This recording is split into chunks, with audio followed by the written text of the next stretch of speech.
I believe that Lundy has some basic confusion manifested in his discussion on morality, in particular regarding the naturalistic fallacy. I would recommend reviewing my video, Mr. Lundy, on the that I constructed on the is-ought gap, on bridging the is-ought gap, and on the nature of the naturalistic fallacy.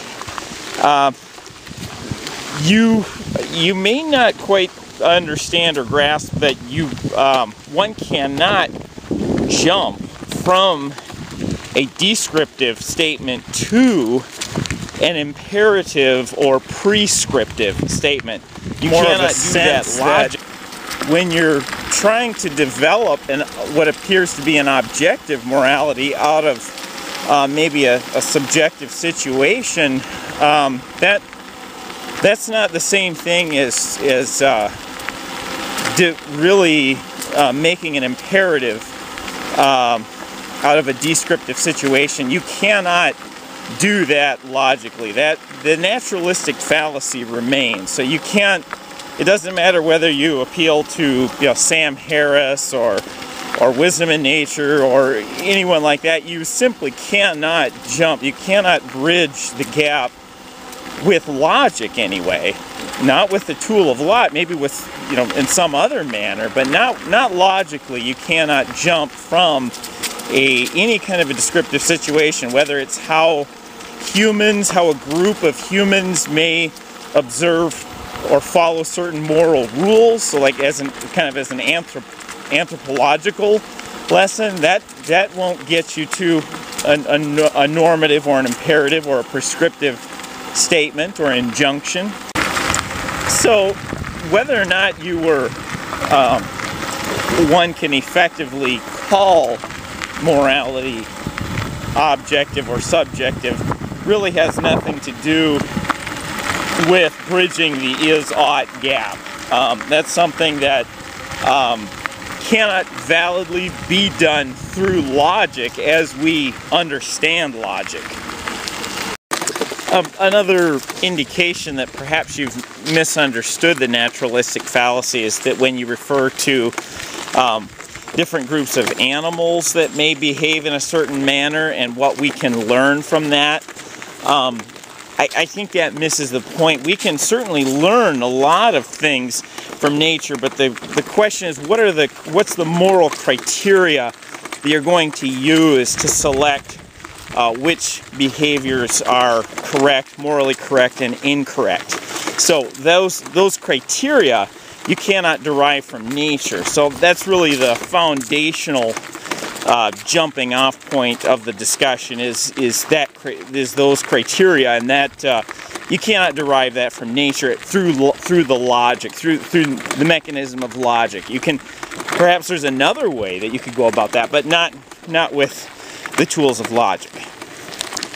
Let me throw this out as an example, BigLundi, just to hopefully this can clarify some of the dispute here.